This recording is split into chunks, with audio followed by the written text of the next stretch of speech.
नमस्कार दोस्तों, मैं आशीष अंतिल। आप लोग जो सोना और चांदी खरीदती हो उसके अंदर जो मिलावट होती है वो कितनी होती है, सरकार को भी पता होता है, सोनार को भी पता होता है, लेकिन आपको नहीं पता होता कि उसमें प्योरिटी इंप्योरिटी कितनी होती है। मैथमेटिकली उसको निकालते कैसे हैं, एक बार ध्यान से समझिएगा।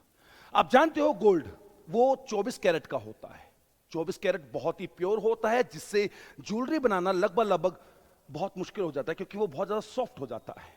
इसे कुछ ना कुछ तो मिलावट करनी पड़ती है, लेकिन कई दुष्ट सोनार, सभी नहीं, कुछ लोग क्या करते हैं, वो आपको बिना बताए 24 कैरेट का पैसा ले लेते हैं।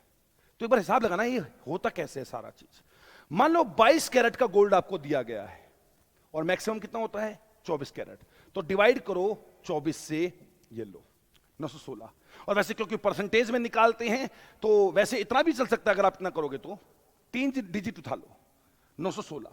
तो उस गोल्ड के ऊपर, उस गोल्ड के नीचे, उस गोल्ड के पीछे 916 लिखा मिलेगा। और अगर 916 लिखा हुआ है तो वो 24 कैरेट नहीं, वो 22 कैरेट है। दुकानदार चाहे कितनी भी कस्में और वादे क्यों ना कर दे, कह दे मैं लिख के दे दूंगा, चाहे कुछ कर ले, क्योंकि सरकार इस चीज को अलाउ करवाती है कि आपको लिखना पड़ेगा कितना है। हाँ, कई लोगों को, अब मासूमों को पता नहीं होता है, लेकिन 916 मिलेगा, वो 22 कैरेट है और उसमें थोड़ी सी मिलावट की गई है, क्योंकि प्योर गोल्ड से भी आप जानते हो बनता नहीं। लेकिन मुद्दा मिलावट नहीं है, मुद्दा यह है पैसा किस चीज का लिया गया है, 24 कैरेट या 22 कैरेट का। हक तो 22 का बनता है, और वो जो मिलावट की गई और मेकिंग चार्ज उस वगैरह का। और इसको आप और क्लियर करना चाहते हो तो गुणा कर दो 100 से, तो 91.6 मतलब 91.6 वो प्योर गोल्ड है। 91.6 वो प्योर गोल्ड है, क्योंकि परसेंटेज में 91.6 आएगा ना। ऐसे ही माफी चाहूंगा, मान लो 18 कैरेट है मैक्सिमम, 18 को डिवाइड करो कितने से, 24 से, 0.75, 3 डिजिट होना चाहिए।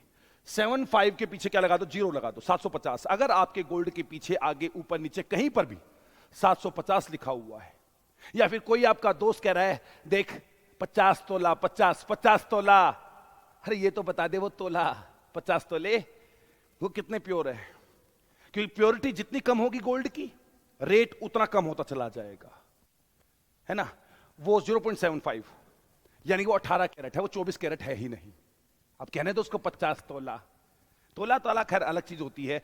और अगर मैं इसको गुणा करूं 100 से, परसेंटेज में लूं तो 75, मतलब 75% उसमें गोल्ड है और 25% उसमें बाकी मिलावट वगैरह है। ये तो परसेंटेज को, जो भी है उसको डिवाइड कर दो 24 से। अगर आप निकालना चाहते तो 20 कैरेट का 20 को 24 से भाग कर दो, 16 को 24 से भाग कर दो, 14 को 24 से भाग कर दो, डिवाइड कर दो, डिवाइड।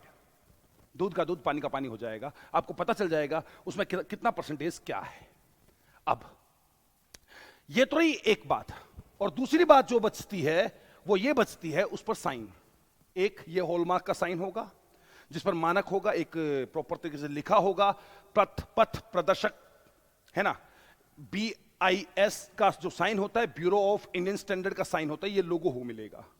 गोल्ड के पीछे अगर ये ना मिले, छोटा सा जरूर मिलेगा, तो वो गोल्ड लेना नहीं चाहिए, क्योंकि फिर उसकी कोई गारंटी नहीं है वो गोल्ड कैसा है। हालांकि बिना इसके वो बेचा नहीं जा सकता, लेकिन भारत बहुत बड़ा देश है, यहां बहुत कुछ होता है?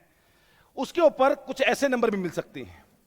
22 के 916 मतलब 22 कैरेट है, हालांकि कैरेट की स्पेलिंग CARAT होती है, लेकिन कोई बात नहीं, ऐसे लिखा जाता है। 22 के 916 मतलब ये 916 का मतलब 22 कैरेट है। 18 के 750, मैंने आपको बताया था 750, 14 के 585, ऐसे कुछ करके लिखा मिलता है ना। एक 6 डिजिट का HUID नंबर होगा, यानी कि हॉलमार्क यूनिक आइडेंटिफिकेशन नंबर। ये सब हर गोल्ड पर, चाहे आप छोटी से छोटी एक अंगूठी ले लो, अंगूठी, सॉरी यहां नहीं पहनते, यहां पहनते, माफी चाहूंगा, अंगूठी ले लो, उस पर बिल मिलेगा। तो उम्मीद करता हूं आपको समझ में आया होगा। आगे से खरीदते वक्त आपको पता चल जाएगा क्या होता है। ऐसे और मुद्दे लेकर आऊंगा, आपको पता तो है, आऊंगा, मैं फिर आऊंगा, जरूर आऊंगा। नमस्कार।